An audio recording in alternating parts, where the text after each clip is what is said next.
우리는 부활절 예배 때에 세례식과 성찬식을 거행하였습니다. 교회 예식에서 세례식과 성찬식은 매우 중요한 의미를 갖습니다. 이 두 예식은 하나님의 구원 사건과 직결되어 있습니다. 성찬식은 우리 주님께서 유월절 어린 양이 되셔서 친히 자신의 몸과 피를 내어주신 떡과 잔을 받는 귀한 예식입니다. 예수님께서는 이 땅에서 마지막 유월절을 보내면서 제자들에게 이를 행하여 기념하라 말씀하셨습니다. 그 말씀을 따라 교회는 계속하여 성찬식을 갖고 있습니다. 특별히 성찬식은 구원을 얻은 성도들이 주님 오실 때까지 주님께서 우리를 위하여 내어주신 사랑을 몸으로 받아들이며 기억하는 귀한 예식입니다.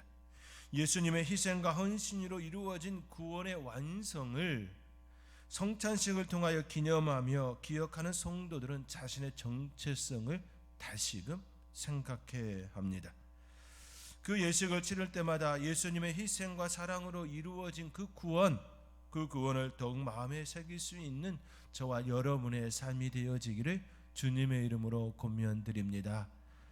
성찬식과는 달리 세례식은 성도들이 일생에 단 한 번 실시하는 예식이지요. 세례식은 나는 하나님의 구원 사역으로 그리스도인이 되었습니다 라는 고백을 담는 예식입니다. 그렇기에 세례식은 자신의 정체성을 담는 시간입니다. 나는 그리스도인입니다.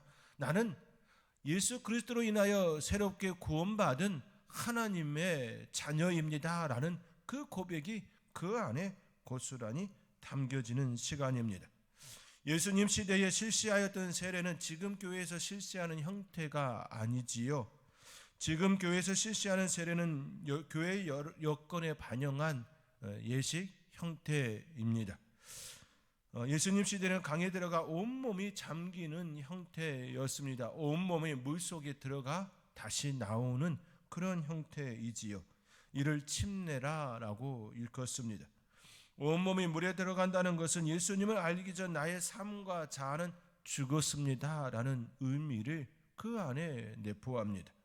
그리고 물에 나오는 것은 예수 그리스도 안에서 다시 살았음을 의미합니다.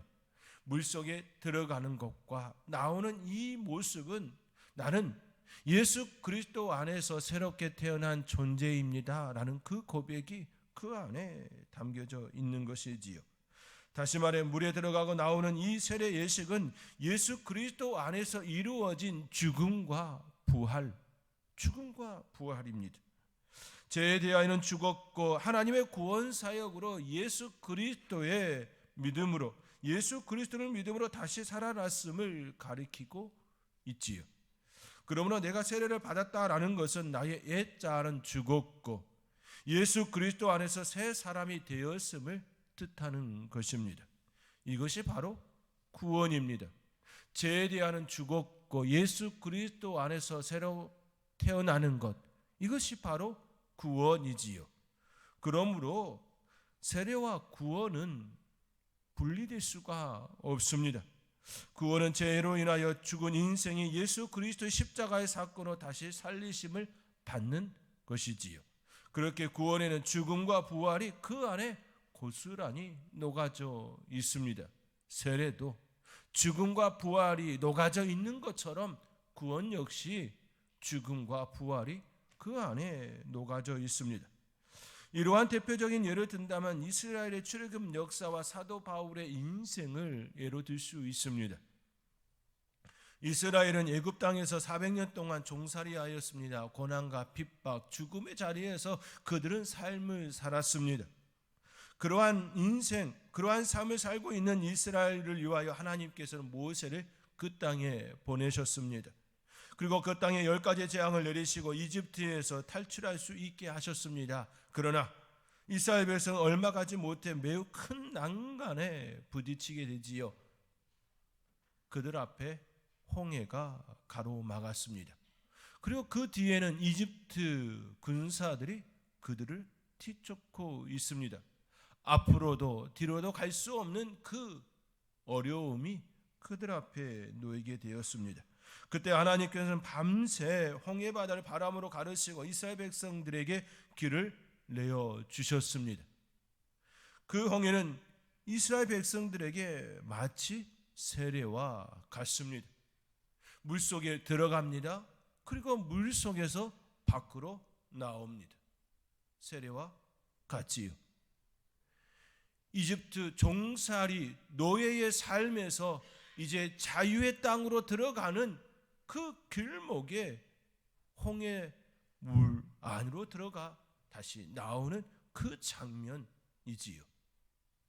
한번 상상해 보시기 바랍니다. 이스라엘 백성들이 홍해에 들어갑니다. 그리고 나옵니다. 그들을 따르는 이집트 병사들이 물에 들어갑니다. 그러나 물이 닫힙니다. 매우 큰 차이점이 그 안에 담겨져 있지 않습니까? 하나님께서 구원의 문, 은혜를 허락하여 주셨을 때에 이스라엘 백성들은 구원의 은혜를 입었지만 이스라엘 병사들은 그 은혜를 누리지 못하였습니다. 결국 죄는 모든 사람을 죽입니다. 그러나 하나님의 은혜가 임하면 다시 살아납니다. 이것이 세례이고 이것이 구원입니다. 하나님께서는 이스라엘 백성들에게 이러한 은혜를 주셨습니다. 물에서 나온 그들의 이후의 삶은, 광야의 삶은 구름 기둥 아래 거하는 삶이었습니다. 뜨거운 태양 아래 이글거리는 광야 그 사막에서 하나님께서는 또한 구름 기둥을 준비하시고 그 아래 삶을 살게 하셨습니다. 구름 기둥 아래에서 거하게 하심으로 생명을 유지토록 하셨습니다. 이를 사도 바울은 세례식으로 세례로 보았습니다. 고린도전서 10장 1절과 2절의 말씀에 형제들아 나는 너희가 알지 못하기를 원하지 아니하노니 우리 조상들이 다 구름 아래에 있고, 광야 생활하실 때 광야 생활 가운데에 하나님께서 구름 기둥을 준비하시고 구름 아래 있게 하셨다라는 그 말씀이시지요. 우리 조상들이 다 구름 아래에 있고 바닥 가운데로 지나며 홍해를 걷는 그 사건을 가리키고 있습니다. 모세에게 속하여 다 구름과 바다에서 세례를 받고, 사도 바울은 홍해의 그 사건, 구름 기둥 아래 생활하는 이스라엘 백성들의 그 모습을 세례로 해석한 것입니다. 그렇습니다. 홍해를 건너고 구름 기둥 아래에서 삶은 세례였습니다. 그들은 그 사건으로 새로운 존재가 되었습니다. 종살이하였던 삶에서 하나님의 은혜로 새로운 삶을 살아내는 새로운 존재로 다시 태어나게 되었습니다. 다시 살림을 받는 시간이 되었습니다.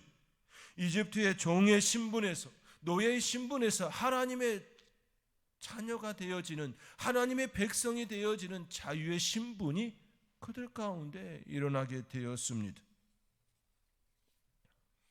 세례는 바로 이러한 의미를 갖습니다.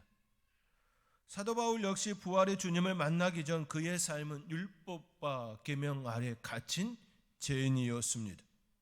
자유가 없는 인생이었습니다. 율법을 너무나도 잘 아는 바리새인이고 가말리엘 소생이었습니다. 사도 바울만큼 율법을 잘 알고 있는 이도 없지요. 그러나 율법을 너무나도 잘 알고 있고 바리새인이고 가말리엘 소생이었지만 부활의 주님을 만나기 전 그는 자유가 없는 율법에 갇힌 죄인이었습니다. 그 인생을 부활하신 주님께서 새롭게 하셨습니다. 율법 아래 갇힌 인생에서 예수 그리스도의 복음으로 새롭게 태어난 인생이 되게 하셨습니다. 이것이 바로 바울에게 임한 구원이고 인생의 전환점이 되게 하셨습니다. 다메섹 도상에서 부활의 주님을 만난 그 사건은 바울로 하여금 하나님의 은혜를 입는 구원의 사건이었고 그의 인생에 있어서 전환의 포인트가 되었던 것이지요. 부활의 주님을 만난 다메섹 도상에서의 사건은 마치 이스라엘 백성이 홍해를 건너고 구름 기둥 아래에서 세례를 받은 것과 같은 의미였던 것입니다. 이것이 바로 구원이지요. 구원은 죄에 대하여는 죽고 복음에 대하여는 사는 것입니다. 다시 말해 구원은 옛자아는 죽고 새 사람이 되어지는 축복입니다. 이를 오늘 본문 1절은 너희가 그리스도와 함께 다시 살리심을 받았다 이렇게 표현합니다. 예수 그리스도와 함께 다시 살리심을 받은 존재, 이것이 바로 세례이고 구원입니다. 오늘 본문에 앞선 골로새서 2장 12절의 말씀에 너희가 세례로 그리스도와 함께 장사되고 또 죽은 자들 가운데서 그를 일으키신 하나님의 역사를 믿음으로 말미암아 그 안에서 함께 일으키심을 받았느니라. 사도 바울은 이처럼 증언합니다. 그리스도와 함께 장사되고 그리스도 안에서 함께 일으키심을 받은 그 사건, 이것이 바로 세례이고 구원입니다. 그렇습니다. 구원과 세례는 죽고 다시 사는 새로운 존재라는 의미를 품습니다. 이를 부활이라 표현할 수 있는 것이지요. 부활이 무엇입니까? 죄에 대하여는 죽고 다시 살리심을 입은 은혜가 바로 부활 아닙니까? 부활은 반드시 죽음이 선행되어야 합니다. 죽지 않으면 부활은 없습니다. 예수 그리스도의 부활이 죽은 자들의 첫 열매가 되는 이유가 바로 여기에 있습니다. 예수 그리스도의 죽으심과 부활로 인하여 자신의 죄로 죽을 수밖에 없는 모든 인류가 예수 그리스도를 믿기만 하면 부활의 영광, 다시 살리심을 받는 그 은혜를 누리기에 예수님의 부활은 죽은 자들의 첫 열매가 되신 것이지요. 사랑하는 성도 여러분, 죽음을 이기시고 부활하신 주님께서 하나님과 단절된 인생들에게 구원의 길, 다시 살리심을 받는 길, 생명의 길을 열어주셨습니다. 오직 예수 그리스도를 믿는 자들에게만이 주어지는 생명의 길입니다. 그 은혜를 누리며 부활의 주님과 함께 다시 사는 복된 인생이 되어지기를 주님의 이름으로 축원드립니다. 사도 바울은 골로새 교회 성도들에게 그리스도와 함께 다시 살리심을 받은 존재로서 위의 것을 찾으라 말씀합니다. 그 말씀은 이 시대를 살아가는 그리스도인들에게 예수 그리스도를 믿고 새로운 존재된 우리에게 주시는 동일하게 적용되는 말씀입니다. 그래야 오늘 다시 사는 존재로서 어떤 삶을 살아야 할지 오늘 본문의 말씀을 중심으로 생각해 보기를 원합니다. 첫째, 사도 바울은 그리스도와 함께 다시 살리심을 받았으면 위의 것을 찾으라 말씀합니다. 1절의 말씀입니다. 우리 함께 1절의 말씀 함께 읽겠습니다. 그러므로 너희가 그리스도와 함께 다시 살리심을 받았으면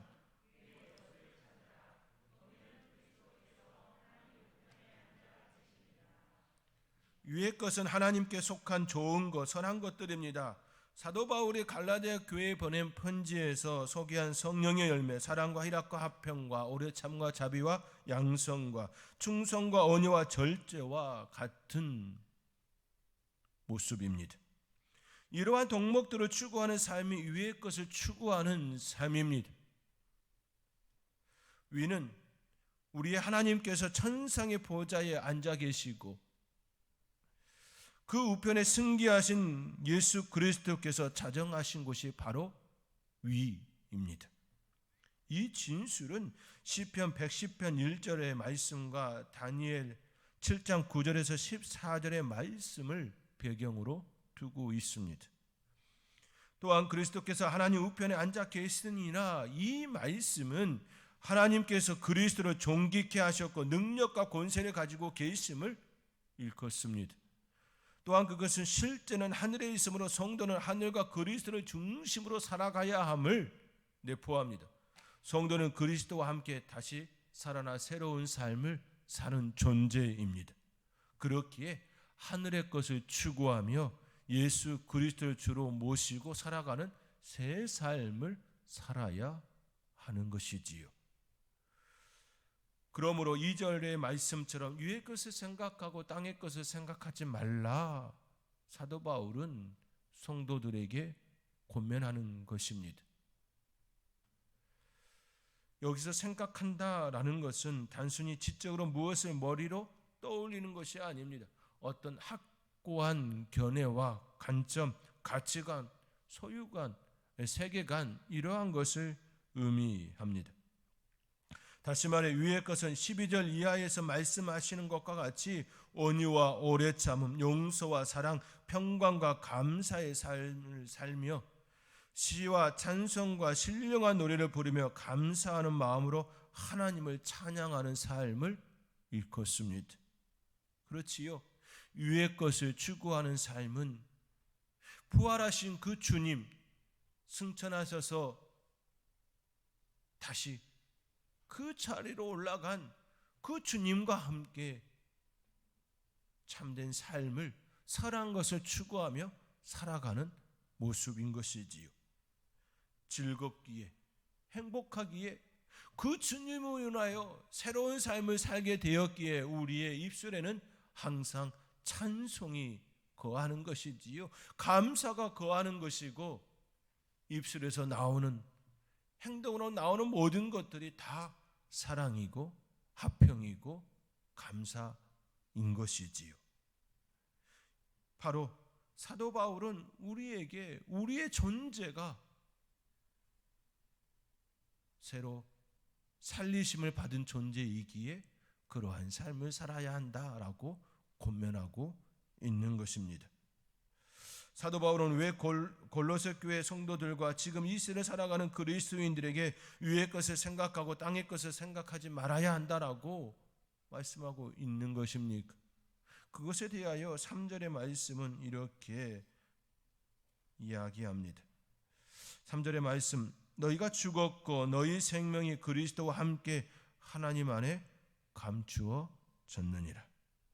사도 바울은 골로새 교회 성도들을 너희가 죽었고 표현합니다.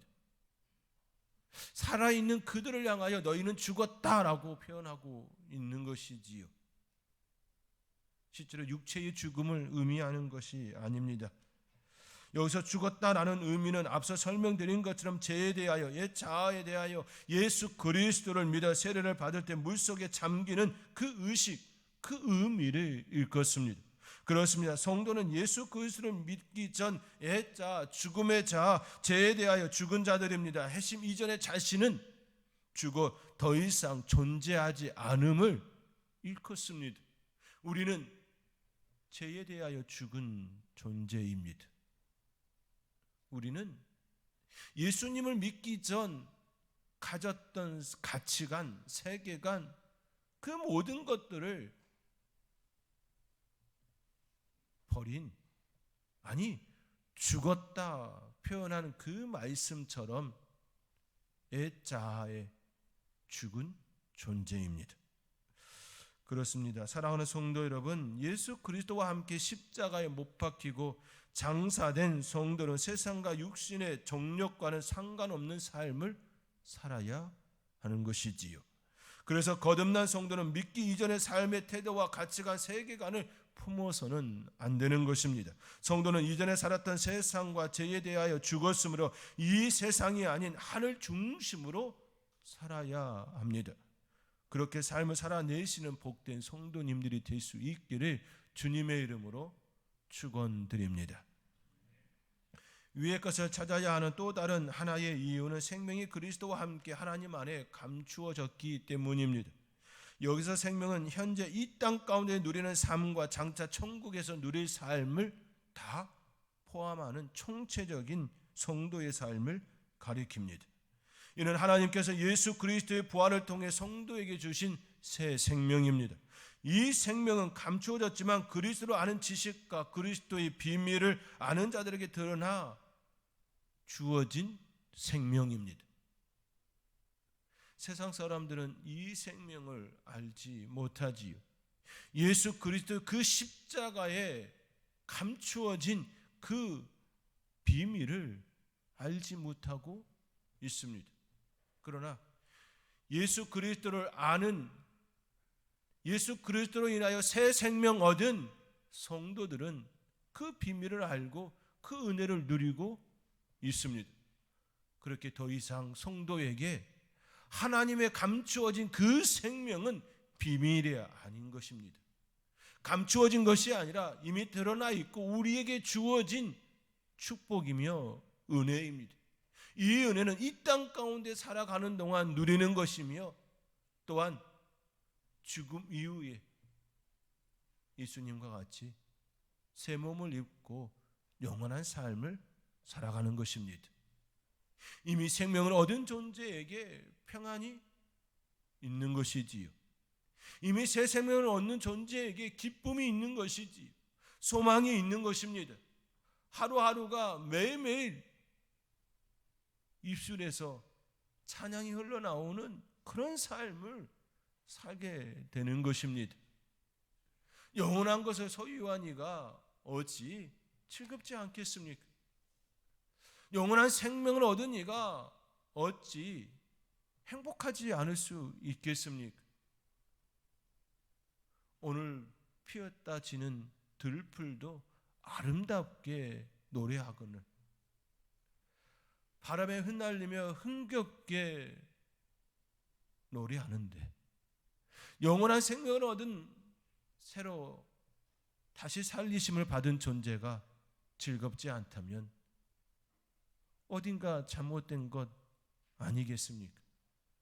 사랑하는 성도 여러분, 날마다 여러분의 삶의 자리에서 즐겁고 행복한 평안함을 누리는 복된 인생이 되어지기를 주님의 이름으로 권면드립니다.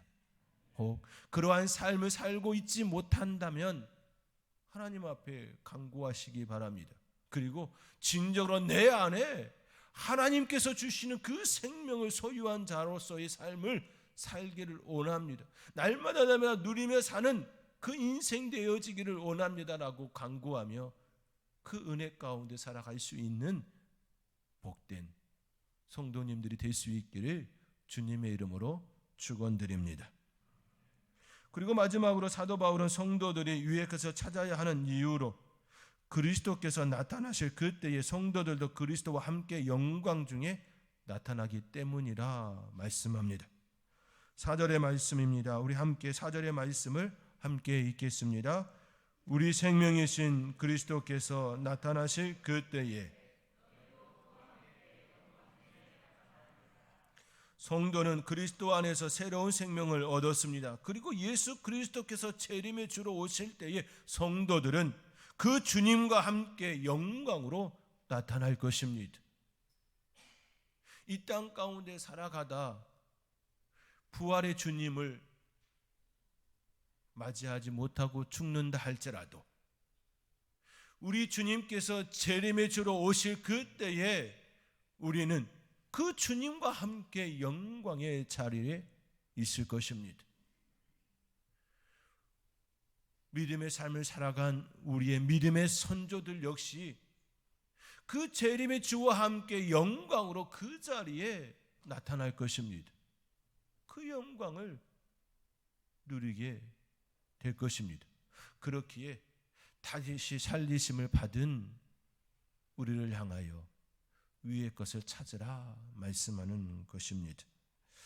그리스도의 재림신앙은 초기 기독교의 중요한 매우 주요한 신앙이었습니다. 사도 바울은 성도가 그리스도와 함께 영화롭게 될 것이라 증언하며 고백합니다. 하나님께서 우리를 영화롭게 하셔서 하나님의 존전에 거할 수 있도록 만드시고 우리의 썩을 육체를 썩지 않도록 새 몸을 입도록 우리에게 은혜를 주셨습니다.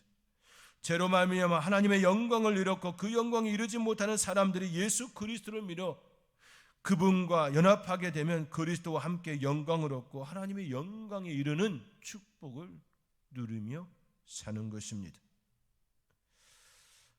이 땅 가운데서뿐만 아니라 이어지는 천국의 삶 역시 영광의 삶으로 우리 가운데 펼쳐지는 것입니다.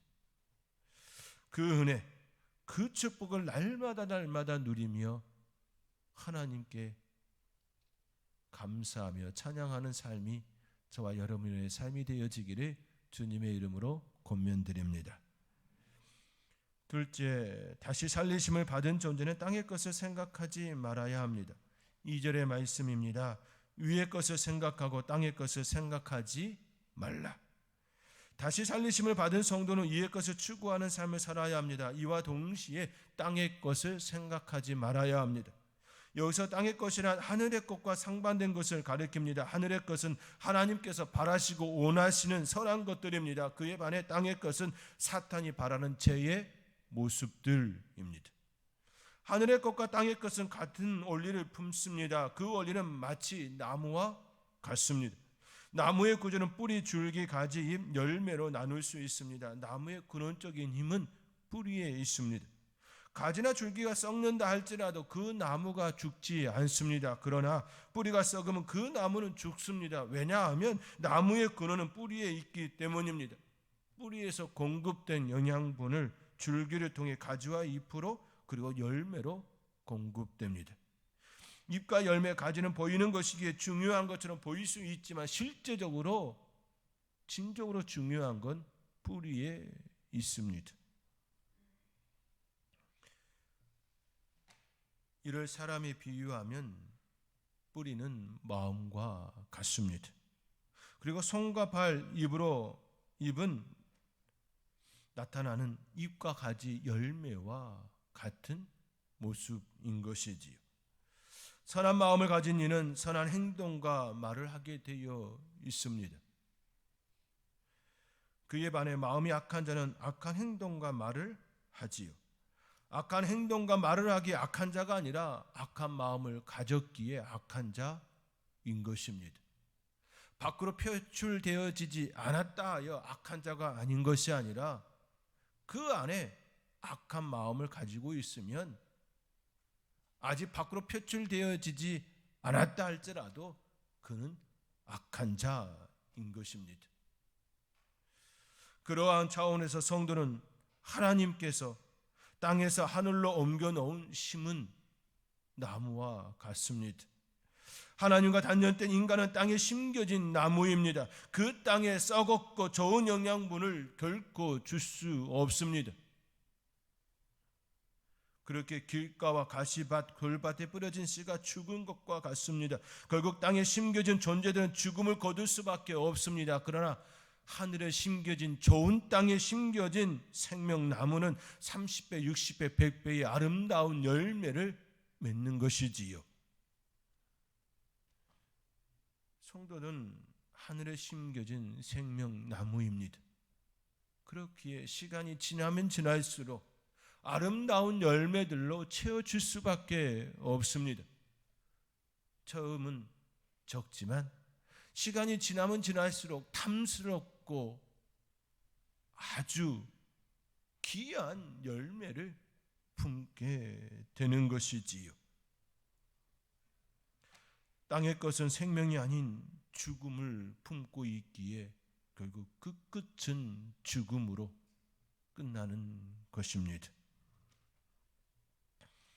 사도 바울은 이를 나누어 골로새 교회 성도들에게 설명하고 있는 것입니다. 이를 나무에 비유하면 한 뿌리에서 두 줄기가 나와 여러 열매를 맺는 것과 같습니다. 한 뿌리는 한 마음, 즉 악한 마음이고 두 줄기는 말과 행동인 것입니다. 우리의 삶의 모습은 두 가지 형태로 표현되었지요. 하나는 말이고 다른 하나는 행동입니다. 행동에 해당되는 말씀이 바로 5절입니다. 그러므로 땅에 있는 지체를 죽이라. 곧 음란과 부정과 사욕과 악한 정력과 탐심이니 탐심은 우상 숭배니라. 5절에 나타나는 것들은 마음에서 나와 몸짓으로 구현되는 행동입니다. 이러한 행동의 끝은 우상 숭배입니다. 왜 그렇습니까? 하나님을 배반한 행동이기 때문입니다. 하나님과 단절된 행동이기 때문입니다. 하나님을 추구하지 않고 다른 것을 추구하는 것이 바로 우상 숭배입니다. 하나님보다 돈을, 하나님보다 쾌락을, 하나님보다 명예를, 하나님보다 지위를, 하나님보다 앞세운 것들이기 때문입니다. 하나님께서 주시지 않은 것을 자신의 힘으로 얻겠다라고 하는 그 모든 것, 다 여기에 속하는 것들입니다.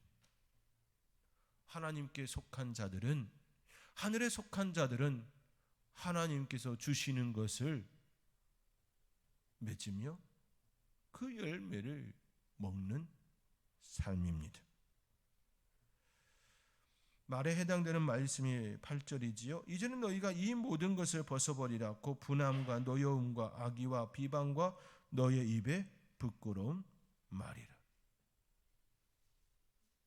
악한 마음을 가진 이들은 결국 비방과 모략과 사람을 죽이는 말이 나오게 되어 있지요. 결국 그것이 거짓 아닙니까? 갖은 험한 말과 시기의 참말, 질투의 말과 상대방을 깎아내리는 말, 존중과 사랑은 사라지고 그 자리에 미움과 시기, 거짓으로 채워진 그 모습이지요. 사도 바울은 바로 이러한 것들을 벗어버리라 권면하고 있는 것입니다.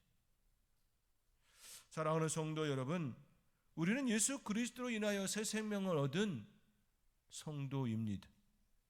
성도는 세례를 받을 때 고백하는 것과 같이 죄에 대하여, 옛자아에 대하여 죽은 존재들입니다. 그리고 그리스도와 함께 다시 살리심을 받은 존재입니다.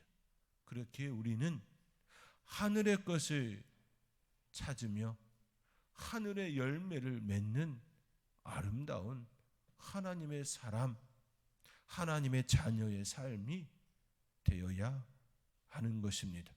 이러한 삶의 모습이 저와 여러분 가운데 풍성하게, 더욱 풍성하게 일어나기를 주님의 이름으로 축원드립니다. 기도하겠습니다.